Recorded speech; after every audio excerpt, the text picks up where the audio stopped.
Eu vou fazer a leitura do versículo 2. Queira colocar-se em pé, por favor, para ouvir a leitura que eu vou fazer em Judas, versículo 2. Apenas uma frase, depois de ter cumprimentado a igreja, diz ele: misericórdia, paz e amor vos sejam multiplicados. O que um cristão recebe. Queiram sentar, por favor.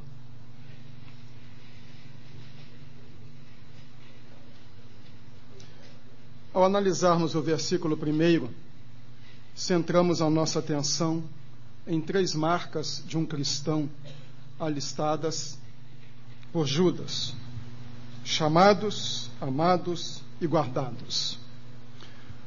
Depois de assim identificar o cristão, Judas apresenta 3 bênçãos que ele deseja para eles: misericórdia, paz e amor. Estas virtudes são a expressão do desejo de Judas para o coração dos cristãos.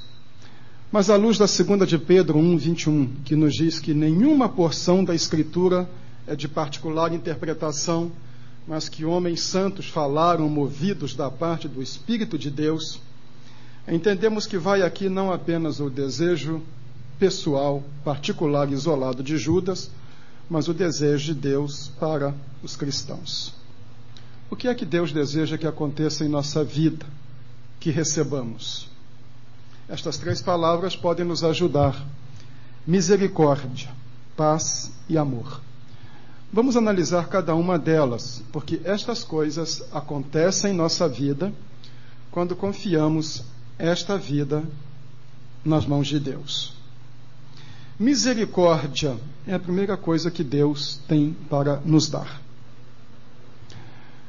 Misericórdia precisa de uma ponderação talvez um pouco maior que as outras 2. Uma carta pouco lida e de um homem que em alguns momentos parece zangado. Judas não parece particularmente bem-humorado, mas ele tem um coração pastoral. Ele está zangado, a carta é zangada. Ele está zangado com os hereges. A maior parte da carta é uma zanga que ele tem com as pessoas que querem desviar os fiéis da pessoa de Jesus Cristo. Mas se ele está zangado com os hereges, ele é carinhoso com os cristãos. Numa epístola curta, com 25 versículos, 3 vezes ele usa a palavra amados e 3 vezes usa a palavra misericórdia. Como ele trata os destinatários de sua epístola e o que ele deseja que eles provem na sua vida. Misericórdia é a palavra grega eleos, difícil de traduzir. Pelo uso que o termo recebe no Novo Testamento, se vê que é uma virtude de Deus paralela à graça. Está junto com a graça de Deus.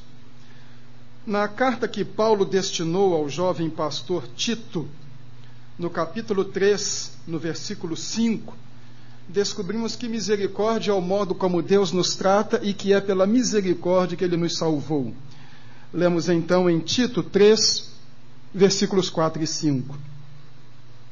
Mas quando apareceu a bondade de Deus, nosso Salvador, e o seu amor para com os homens, não em virtude das obras de justiça que nós houvéssemos feito, mas segundo a sua misericórdia, nos salvou mediante o lavar da regeneração e renovação pelo Espírito Santo. Bondade, amor e misericórdia aparecem nessa declaração de Paulo a Tito. E Paulo diz que é pela misericórdia que Deus nos salvou, não porque nós fôssemos bons, não pelas obras que tivéssemos, não pela nossa religiosidade. Esta é a mensagem distintiva do protestantismo. Esta foi a diferença fundamental do protestantismo na divisão com o bloco majoritário até então. Porque na visão de uma teologia distorcida ao longo dos séculos da Igreja Católica, o homem é salvo pelas obras, por aquilo que ele faz. A reforma foi a descoberta da Bíblia, da centralidade das Escrituras, da centralidade da pessoa de Jesus Cristo e desta mensagem: Deus se relaciona conosco por amor.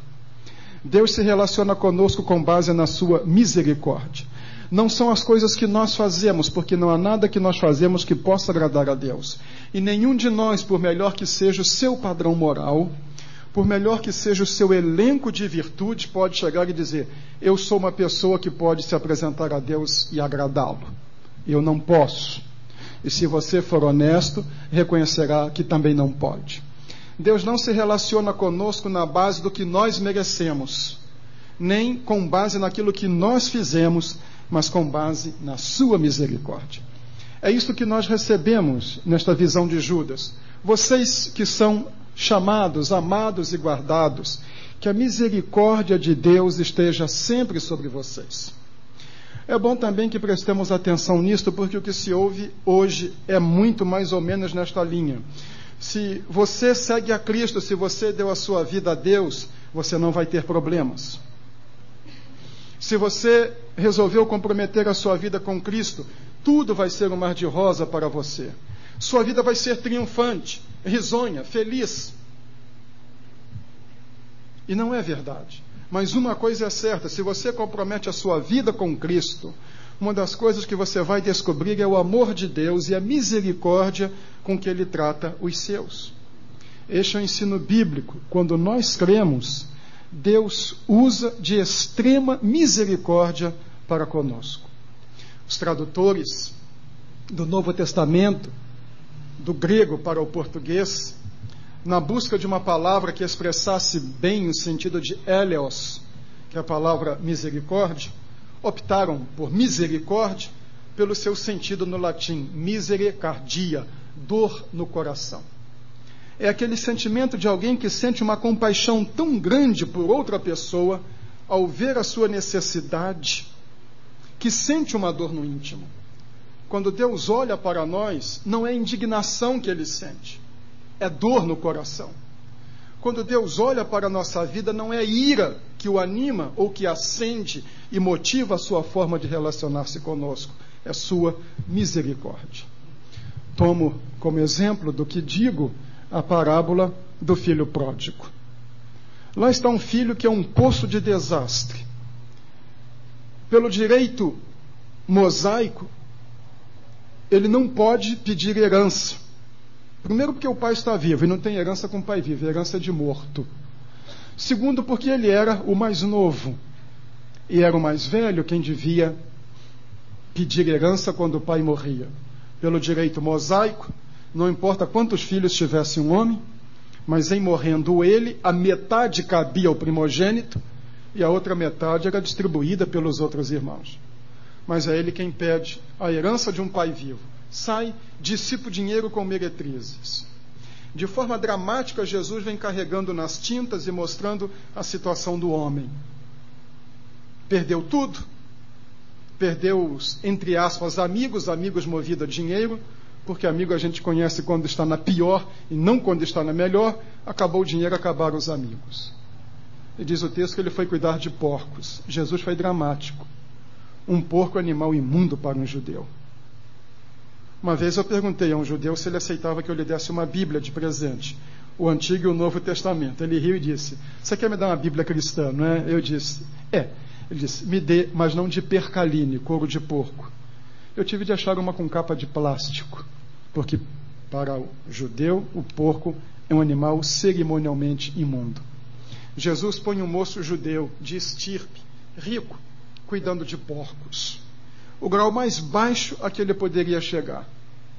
E a grande aspiração da sua vida não era comer caviar, era disputar a comida dos porcos. E diz o texto: desejava encher o estômago com a comida dos porcos. Quando volta para casa, arrependido, só se arrependeu também quando perdeu tudo, caiu em si e disse: eu estou aqui morrendo de fome. Volta para casa. E o pai, diz o texto, vendo de longe, encheu-se de íntima compaixão. A expressão íntima compaixão é a ideia do texto grego, é alguma coisa que moveu o pai lá por dentro, e o pai correu na direção. Onde qualquer pessoa veria um mendigo andrajoso e fedorento, porque quem cuida de porco não tem propriamente cheiro de Paco Rabanne, o pai via o filho.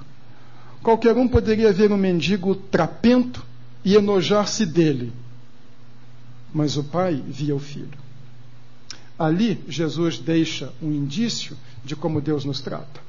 Quando encaminhamos os nossos passos na sua direção, é com misericórdia que ele nos trata.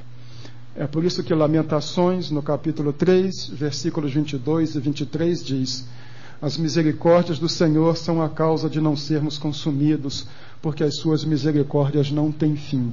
Novas são cada manhã. É um texto muito bonito. Novas são cada manhã. Deus não tem pão velho na sua misericórdia. Não é arroz requentado. Cada dia a misericórdia de Deus é nova.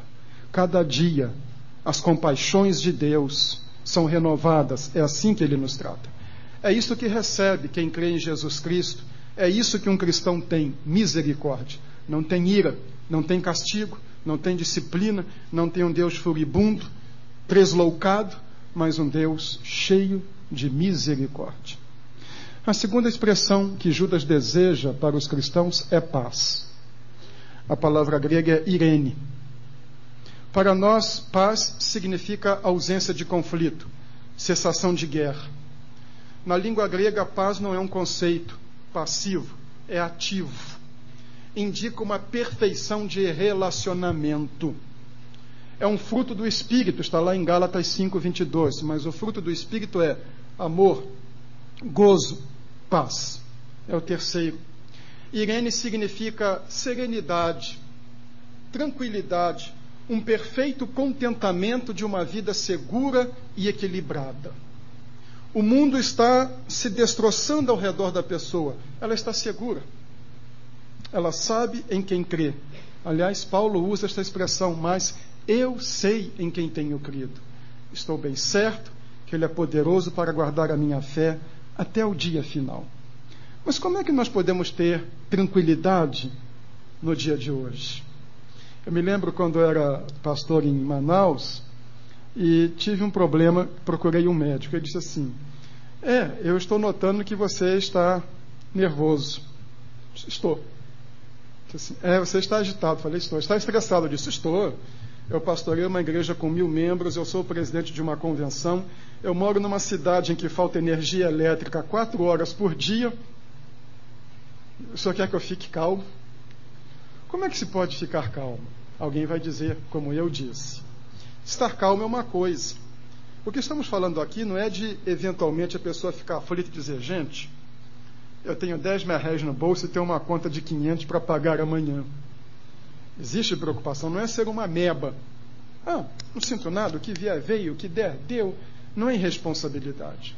É esta sensação de, no meio da maior crise, tomar consciência e manter equilíbrio. Observem que Judas não diz, desenvolvei a paz. Em lugar algum a Bíblia diz, produzam a paz, sintam-se em paz, façam paz, cultivem paz. É sempre, recebam, tenham, que Deus dê. O Novo Testamento mostra isto como um ato sobrenatural de Deus. É Deus trabalhando numa vida que pode fazer com que no meio de toda tribulação e agitação, a pessoa sinta que está segura. Paulo deixa uma pista para nós em Filipenses, capítulo 4, versículos 6 e 7. Ele não escreveu esta carta em uma mesa, num recinto com ar-condicionado. Ele escreveu da prisão. E diz ele em 4, versículos 6 e 7. Não andeis ansiosos por coisa alguma. Tá bom, qual é a receita? Eu gostaria de não estar ansioso. Antes, em tudo, sejam os vossos pedidos conhecidos diante de Deus pela oração e súplica com ações de graças. E aí? E aí, a paz de Deus, que excede todo entendimento, é incompreensível, guardará os vossos corações e os vossos pensamentos em Cristo Jesus. Adquire-se de Deus. Senhor, me dá essa tranquilidade. Senhor, me ajuda a viver tranquilo. Muitas vezes nós temos por índole um temperamento agitado. Então nós vemos pessoas que pedem a Deus por emprego. É justo. que pedem a Deus por saúde, é justo. Que pedem a Deus por solução de problemas, também é justo. Mas muitas vezes nossos problemas não são externos, são internos. A causa somos nós mesmos. A gente que não adianta, para onde ela vai, fugir do problema, o problema é ela. Pegue um pé de espinho, tire-o de Campinas, plante um Itu, ele vai produzir espinho. Tire de lá, plante no Mato Grosso, ele vai produzir espinho. Então não adianta, o problema é a pessoa. E a gente que pula de uma igreja para outra, de uma seita para outra, de um movimento para outro, quando o problema está com ela. Paz é algo que vem de Deus, e as pessoas também deveriam pedir: Senhor, domina a minha língua, porque às vezes é a língua da pessoa a causa de tantos problemas. Senhor, domina o meu mau gênio, me ensina, Senhor, me disciplina, me corrige. Como seria bom se nós aprendêssemos isto, que Deus pode mudar a nossa vida em todas as áreas, as circunstanciais, que não dependem tanto do nosso querer, mas algumas que dependem de nós. Paz não é apenas ter, como dizia aquela musiquinha de Natal, muito dinheiro no bolso, saúde para dar e vender. É viver tranquilo e sereno. Eu posso não ter todas estas coisas, eu posso estar cheio de dificuldades, mas esta convicção: a minha vida está nas mãos de Deus, eu confiei a Ele.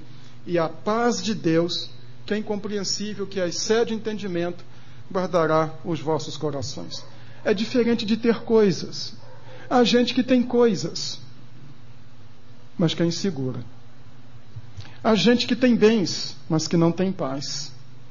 Mas quando alguém pode dizer que a sua vida está nas mãos de Deus, e que Deus cuida, e que Deus orienta, e que Deus dá forças e vigor, então está diferente. Este é o desejo de Judas, que os crentes tenham paz, que aprenda a ter uma vida serena, confiando-a a Deus, não apenas pedindo que Deus resolva os seus problemas, mas também, o que é necessário, pedindo que Deus nos ajude a nos mudar a nós mesmos.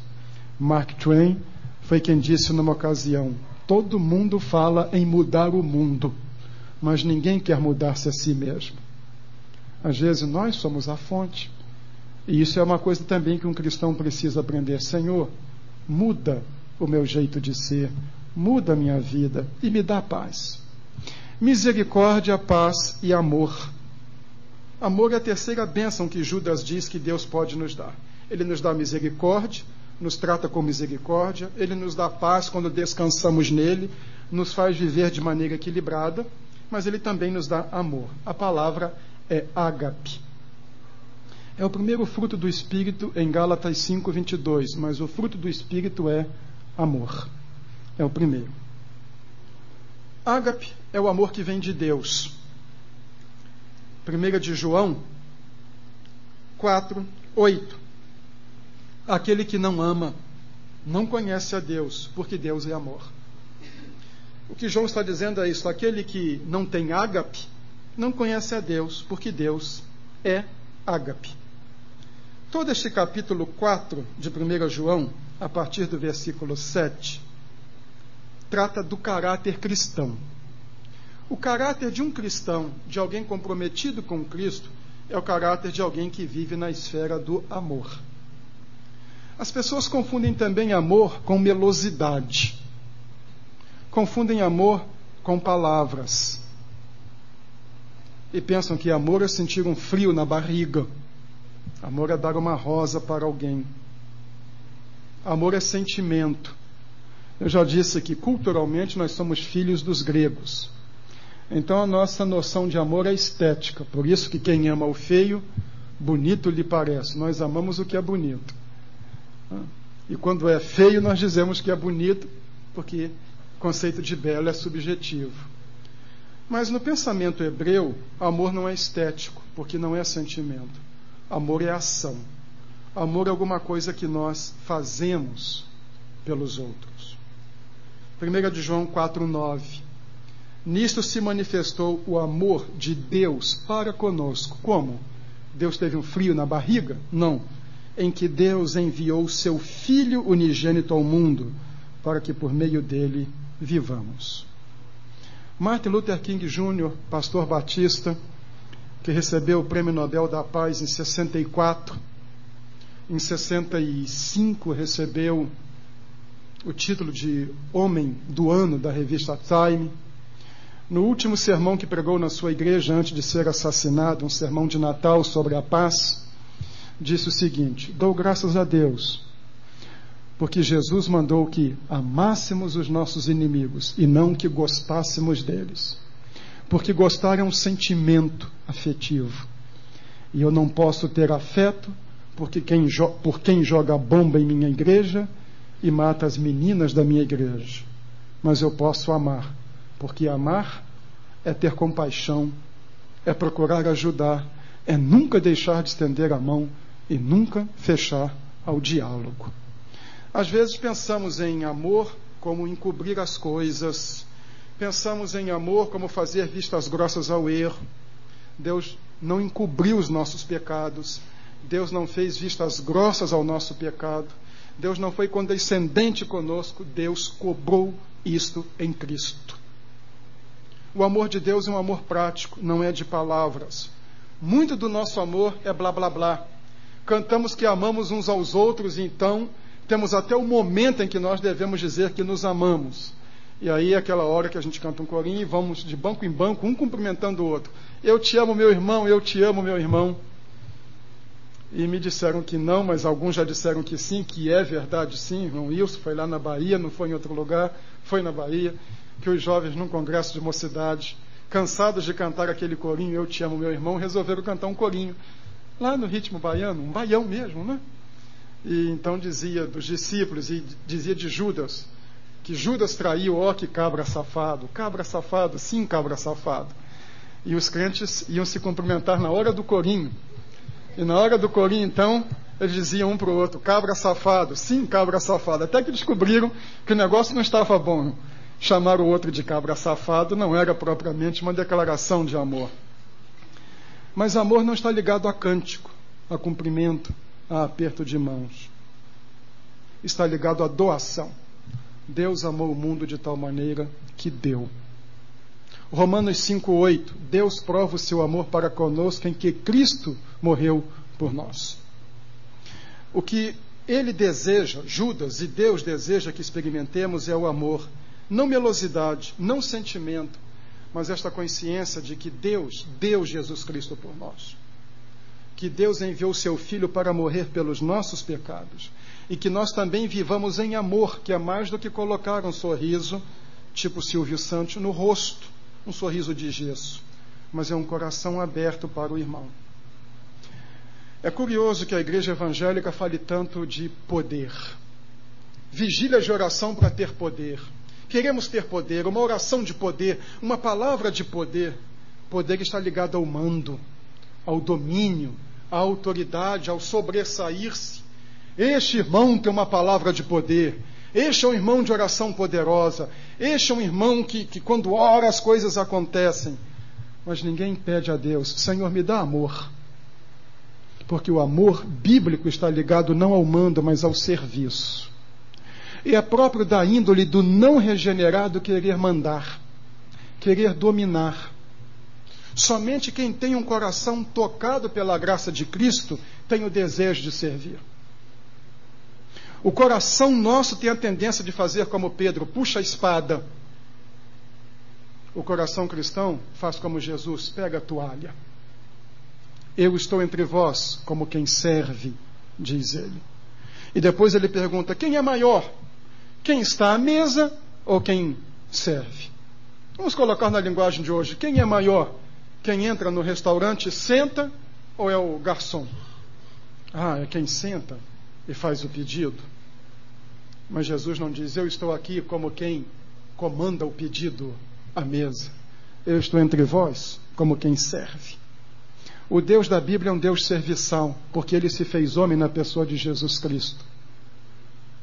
E Jesus se apresentou assim, o Filho do Homem não veio para ser servido, mas para servir e para dar a sua vida em resgate de muitos. É isso que ele deseja que nós compreendamos. Vocês têm um Deus tal que se dispôs a fazer alguma coisa por vocês, que se fez homem, que se humilhou, que tomou a forma de servo, e foi obediente até a morte e morte de cruz. Vocês têm um Salvador cujo título para si foi o de servo. É assim que vocês deveriam se ver também. Hoje, os cristãos se notabilizam pelo poder e não pelo amor. Há um poema de um poeta italiano, Trilussa. Eu não me lembro mais como é a rima do poema, mas eu sei a história do poema. Em fábula seria isto: que uma manhã, num zoológico, o leão bateu a pata na porta da jaula e viu que a jaula estava aberta. O alimentador deixou a porta da jaula aberta. Então o leão saiu. Foi andando, aí o macaco viu e perguntou: onde vais, amigo leão? Ele disse: vê, aqui fui eu reduzido. Sou um objeto de brincadeira, de zombaria. Eu vou reviver a glória dos meus ancestrais lá no Coliseu. Os meus ancestrais no Coliseu, com toda a pompa e dignidade, estraçalhavam os cristãos. Os cristãos eram julgados lá na arena e meus ancestrais com uma patada os matavam. Eu vou para Roma, eu vou para o Coliseu e eu vou reviver a glória dos meus ancestrais. E o macaco, que lia jornal, estava mais atualizado que o leão, começou a explicar para ele e disse: amigo leão, as coisas mudaram. As coisas não são mais assim. Começou a dizer para ele: os cristãos cresceram, dominaram o mundo, e o leão foi ficando boquiaberto.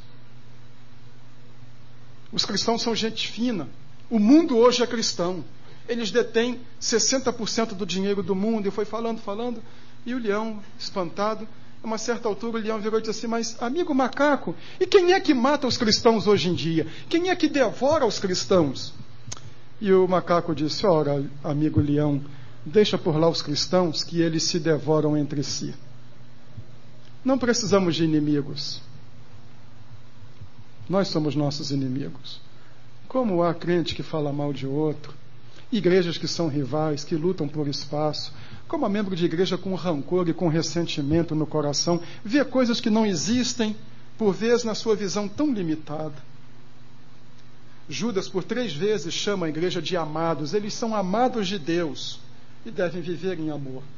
Queremos o amor de Deus, mas devemos viver em amor, crescer no amor de Deus. Esta certeza que Paulo expressa em Romanos 8, 38 e 39. Estou certo de que nem a morte, nem a vida, nem anjos, nem principados, nem coisas presentes, nem futuras, nem potestades, nem a altura, nem a profundidade, nem qualquer outra criatura nos poderá separar do amor de Deus que está em Cristo Jesus, nosso Senhor. É isso que ele deseja que um cristão tenha no coração: Deus me ama, Jesus Cristo me ama. E lembrar de João: dele temos este mandamento: quem ama a Deus, ame também a seu irmão. Mas vamos ao final. Os chamados, amados e guardados que vimos hoje pela manhã recebem misericórdia, paz e amor. Mas Judas não diz: conheçam a misericórdia, a paz e o amor. Provem a misericórdia, a paz e o amor. Ele disse: misericórdia, paz e amor vos sejam multiplicados. Desejo é de que tenhamos em profusão conhecer e crescer. A caminhada com Cristo é uma caminhada que não tem um ponto final. Não tem nem mesmo um ponto de parada. É incessante. E nós deveríamos cada dia crescer no conhecimento de Jesus Cristo. Alguém disse que vida cristã é como um mergulho. Há pessoas que ficam ali na superfície. Elas veem aquilo que podem e que querem e ficam por ali. Elas não se aprofundam, não crescem no conhecimento, na graça, no amor, na misericórdia. E o desejo de Deus é que esta experiência com Ele seja não apenas provada, mas que se multiplique na nossa vida. Que cada dia o nosso viver com Ele seja mais profundo. A experiência do amor e da graça seja mais profunda. Eu estava pensando nisso hoje, pensando num artigo para o Jornal Batista, porque escrevi um sobre autonomia da igreja e uma pessoa fez uma observação. Eu estava pensando em responder outra vez ao artigo e estava mensurando a minha própria experiência, de quando eu me converti, de quando eu fui para o seminário, de quando comecei o ministério, e hoje já com 31 anos como pastor. E aí fiquei pensando, a forma como eu vi a Bíblia e a forma como vejo hoje, depois de uma longa convivência. Não é apenas a palavra de Deus, algo que é fonte de vida, que orienta, mas estava tentando entender o meu próprio sentimento. Um sentimento de ternura, de amor, de um profundo respeito, de um envolvimento não apenas de quem vê a palavra de Deus, mas um envolvimento existencial. Não é algo em que eu preciso crer para ser salvo, mas é algo que faz parte da vida, que eu quero lá dentro, que eu não posso ficar sem ler, que eu quero ler mais do que qualquer outro livro, que para mim tem mais valor do que qualquer outro livro. E, embora eu ainda tenha muito para caminhar, pelo menos eu disse, Senhor, obrigado, acho que eu estou no caminho certo. E me ajuda a continuar, cada vez amando a Tua palavra e amando ao Senhor. Agora eu vou ao fim. Estávamos mexendo nas fotos velhas lá em casa, pondo ordem na casa. Aproveitamos que a filha saiu também, é mais fácil arrumar a casa. E aí estávamos vendo lá o boletim do culto de 30 anos de casado que a igreja bondosamente ofereceu a Deus e nós participamos, mas que a igreja patrocinou. Na quarta capa do boletim estão trechos dos hinos prediletos do casal. O hino predileto da Meacir e o meu. Aquela expressão do hino 62, Jesus, sempre te amo, porque sei que és meu. Já contei essa história, mas me permitam contá-la outra vez para encerrar a mensagem. Eu fui para o seminário e o meu hino predileto era aquele: em teus braços eu me escondo, onde sempre quero estar. Ao teu lado protegido eu desejo caminhar. Um hino muito bonito, 310 do cantor cristão. Inimigos me perseguem, eu sucumbo ao Salvador, muito aflito te suplico, auxilia-me, Senhor. Que hino bonito. Mas no seminário eu fui me aprofundando na Bíblia, na teologia, no conhecimento de Deus, vivendo experiências. E quando saí, o meu hino predileto não era mais este, era outro. Jesus, sempre te amo, e a estrofe que diz, eu te amo na vida e na morte também. Não é saber se Ele vai me guardar ou não vai me guardar, se vai abençoar ou não vai me abençoar. Ele já abençoou. Ele já guardou. Ele já fez muito. Se não fosse por Ele, que vida vazia e medíocre eu teria. O meu sonho era ter um bar como meu pai. Estaria aturando pinguço hoje em dia. Era essa a perspectiva de vida. Como o Evangelho muda e como envolver-se com Cristo, com o Senhor Jesus, como entregar a vida nas mãos de Deus, muda a vida da pessoa. Então tudo Ele já fez. E hoje o hino é este: eu te amo na vida e na morte também. O Senhor já deu tantas coisas, eu já provei tantas coisas, que se não der mais nada daqui para frente, só der dor e problema, ainda assim eu morro pelo Senhor.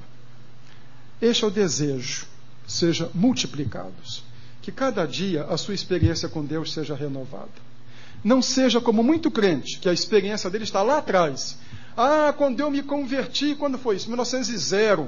Eu me lembro quando William Buchberg chegou aqui em 1880 para começar o trabalho batista. Se toda a sua experiência está no passado, você está mal. É para multiplicar. E cada dia você dizer, hoje eu estou mais perto de Deus do que ontem. Hoje eu estou amando mais ao Senhor do que ontem.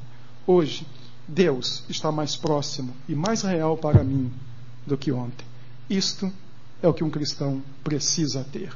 Cada dia, misericórdia, paz, amor, o relacionamento com Deus, não apenas crescer, mas multiplicar. Termino como Judas. Chamados, amados e guardados. Misericórdia, paz e amor vos sejam multiplicados. Vamos cantar o hino 182. Há um erro de digitação.